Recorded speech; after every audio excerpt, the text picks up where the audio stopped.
Take two. This time, hopefully we're in frame. Oh my goodness, it's hard to sometimes frame a subject on the camera. As part of learning about diodes and bipolar junction transistors, it's important to understand a few parameters about these devices, and one of those parameters is forward voltage. And we've seen that the forward voltage is going to grow, if I can say that, depending on the forward current that we push through the junction. And we saw an equation for this, and it was based on the static forward voltage, or if you like, the quiescent forward voltage, added to brackets the bulk resistance times the forward current. So if, say for argument's sake, a medium power diode started off with 500 millivolts of forward voltage, and we push a few amps of current through it, perhaps we're going to end up with about 800 millivolts of forward voltage, which we'd be able to measure quite easily using a digital multimeter. The other thing which is important to know about diode junctions and bipolar junction transistor silicon junctions is that the hotter the junction becomes, the smaller the forward voltage becomes. And textbooks quote this as 1.8 millivolts per degree Celsius to 2.2 millivolts per degree Celsius reduction in the forward voltage on the junction.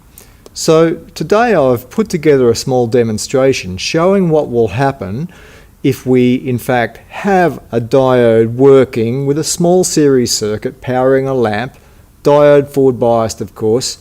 There'll be a forward voltage drop powering that lamp while there'll be a forward voltage drop across the diode while we're powering that lamp, and then I'll put a soldering iron tip onto the diode to heat the diode up, and we'll watch on video what happens to the forward voltage, and we'll see it fall back. Now, based on the previous figures that I gave, we should see at 100 degrees Celsius junction temperature, we should then see the forward voltage fall back about 200 millivolts on that diode. And I tell you this, why? Why is this important? Because in a bipolar junction transistor, as we get further into amplifiers, we'll find that we can get thermal runaway because of this. The BJT gets hot, it turns on at an earlier point, which causes it to work harder, which causes it to get hotter, and turns on at an earlier point, and you see there's this vicious cycle associated with the BJT in a circuit. So we have to overcome that by using special techniques with what's called biasing. So without any further ado, let's have a quick look what happens in our small test circuit when we heat that diode junction up. See what happens to the forward voltage in the diode junction. Alright, so we've set up now to demonstrate what we talked about, and especially to show what we've done in class. So I've started off with about 5.5 volts of voltage from my supply. I've got a Diode analog meter here set up measuring current on the 300 milliamp range. Shows that I've got about 75 milliamps of forward current going through the circuit. The circuit contains a small lamp, a 24 volt lamp, which has got of course resistance in its filament, and then I'm using a 1N5408 power diode. I've got a board here which has got 4 of those clumped on the bottom, and I'm only using one of those diodes. Those diodes are in fact quite a medium power diode. I think they're rated at about 3 or 4 amps. The forward voltage drop at the moment, you can see I'm using the Digitech digital meter here on the volt range, 2 volts DC, and I've got 711 millivolts of forward voltage drop across there at 5.5 volts coming into the circuit. Now, we learnt that the forward voltage drop on the diode increases as we increase the current going through the diode. So that was because we've got the quiescent voltage drop of the diode, and that has to be added to the product of the forward current times the bulk resistance of the diode. And some manufacturers tell you what the bulk resistance is, but you can work back from it anyway. As soon as we do this lab, you'll be able to see that that's quite easy to work out.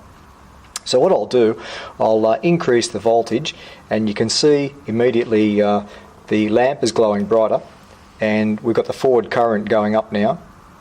I'm going to work up here to about maybe 250 milliamps of forward current. There we are. I'm running at maximum here, about 31 volts DC coming in. I've got almost 250 milliamps of forward current. Lamp very bright, and maybe I don't want that lamp quite so bright for the camera there. Might just turn that around. 757 millivolts of forward voltage drop across the diode. Just turning the board over, and we'll see if that diode's warm. No, the diode's quite cold. As I said, the diode is capable of handling quite a few amps of current. So, we'll get some resistance in these connections here. Alright, we'll call that 770 millivolts, I guess. Always some dirty connections to contend with. Turning the board over, I'm going to get the soldering on, and I'm going to heat that diode up. Now, when we heat it up, if I can get 100 degrees Celsius into that diode, I should be able to pull this forward voltage back about 200 millivolts, because it's 1.8 to 2.2 millivolts of forward voltage drop per degree Celsius temperature increase. So I need to put the soldering iron directly on the lead of the diode to try and get as much heat into the junction as I can. No good putting the soldering iron onto the plastic case. I need it on the lead. So I'm going to try and pull this back to 550 millivolts, and if I can pull it back there, that means I must have been successful in getting 100 degrees Celsius into the diode junction. So here we go. The soldering iron set at about 300 degrees C, the normal working temperature for the tip. I would have been better if I could have put some fresh solder on that tip, but I do not have any in the room with me. But nevertheless, that's falling quite quickly. We're already down to 640. We've only got to go down to 550, so we're really putting some heat into that little junction now.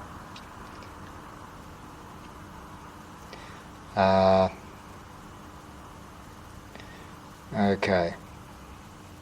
580, come on, you can do it. A little bit more. You can see the forward current hasn't changed, still sitting at 250 odd milliamps. And there you are, look, we're nearly down. 560, 555 millivolts. So there you go. We must have put about 100 degrees C into that junction. Now, if I just put my finger on that diode, ooh, he's a little bit hot. He's a little bit hot, but he's not running at 100 degrees on the plastic, of course, because the junction is where I wanted the temperature, and the plastic acts as a pretty good insulator to the outside, so he's just moderately warm. And as soon as I took the heat away, the junction has cooled down, and the forward voltage is slowly rising back up again. If I turned the voltage off, it'd probably cool down a little bit quicker. But given time, that'll come right back up to that 760 millivolts where we started the experiment at. So the experiment today was once again to prove that the forward current going through the junction made the forward voltage on the diode increase. Not a huge increase. We went from 0 to 250 milliamps, or I think what did we get, 75 milliamps to 250 milliamps, and we saw an increase in voltage of about 50 millivolts, something like that. And that stacks up with what we see on the graph for the diode. And then we put the heat from the soldering iron tip onto the as close to the junction as we could get on the diode, and we saw the diode forward voltage rapidly fall back a couple of hundred millivolts. And that's really important to know about with BJTs, as I said earlier, because we don't want to get a thermal runaway situation in a circuit. So we have to take special techniques to avoid thermal runaway by turning the diode back off a little bit electronically as the junction temperature gets too hot, so that we don't sort of destroy the transistor or diode junction.